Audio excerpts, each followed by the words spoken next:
is Nairobi CBD, and here are protesters who have occupied almost all roads in Nairobi CBD.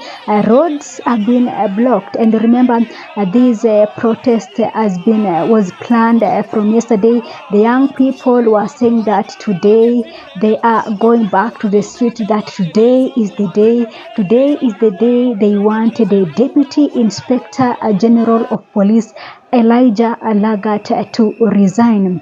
So these protests have been brought about by the brutal murder of Albert Ojwang. Remember that Albert was transported all the way from Homa Bay County to Nairobi Central Police Station, whereby it was reported that he was murdered while in custody. And remember that earlier today, the Star newspaper has revealed some shocking revelations in regards to his death. So the Star is reporting that Albert Ojwang was transported from Homa Bay to Nairobi Central Police Station. And then between 9:30 to 1 p.m., he was taken to Karura Forest, whereby he was tortured, he was kicked, he was brutalized while handcuffed until he slipped into a coma. And they say while all this was happening, there was a top senior police officer with his driver who also participated in torturing Albert Ojwang. So according to this report by the Star newspaper, is that Albert, after they saw that Albert is in bad shape, is in coma, they had to take him back to Nairobi Central Police Station. Remember that the OCS had earlier indicated that the only reason that Albert was not booked at the Central Police was that because he was not in good shape. So all these demonstrations has been brought about by the torture, the brutal murder that Albert Ojwang was subjected to. So the protest is going on in other parts of the countries.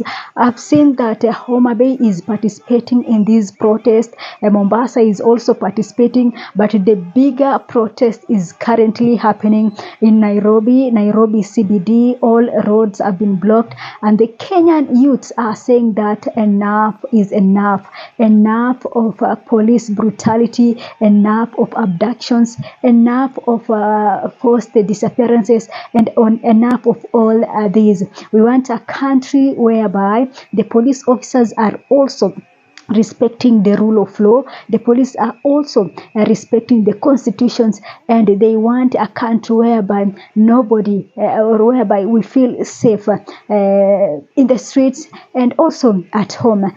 So this is going on. As you can see here, they are chanting.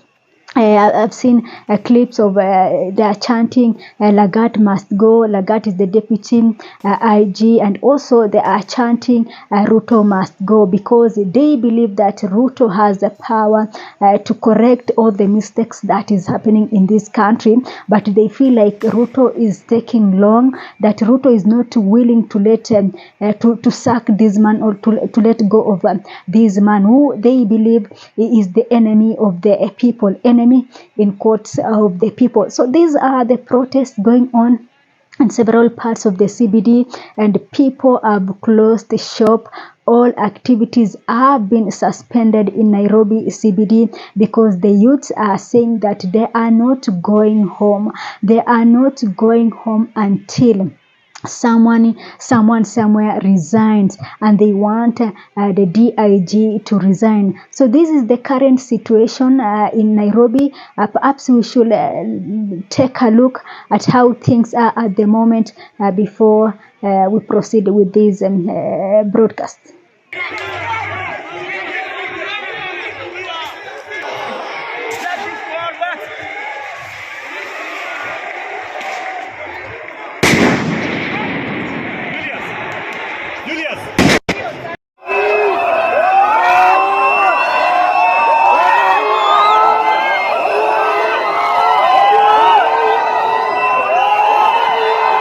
So the young people of this country, as I've said earlier, they are demanding for the resignation. So the young people of this country are demanding for the resignation of Deputy Inspector General of Police, that is Elijah Alagat, who has heavily been linked to this case. Remember that it was reported that he was the one who is a complainant in this case, that he felt that Albert Ojwang made some controversial claims on social media, or published some controversial claims on social media that tainted his character, and he feels that and is the complainant in this case. So earlier it was as the IG Kanja earlier stated that it is his deputy who was the complainant in this case. So things are really tough. Things are really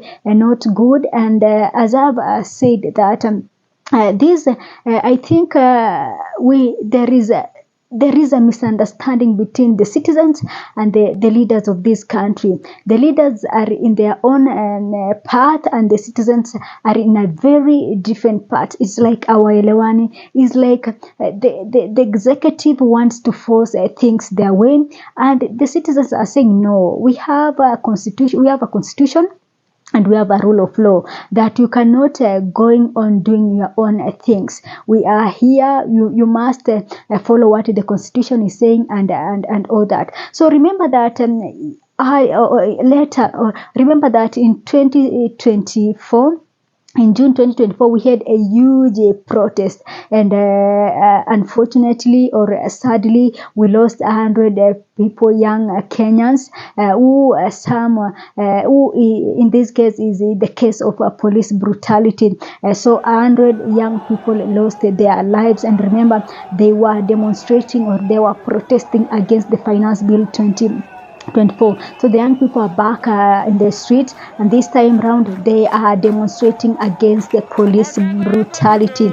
They are saying that enough is enough. Many young people were tortured, were abducted, were killed last year, and now they are not going to take this. They are not going to allow police to continue doing this. And I've watched a video whereby they're telling the police, singing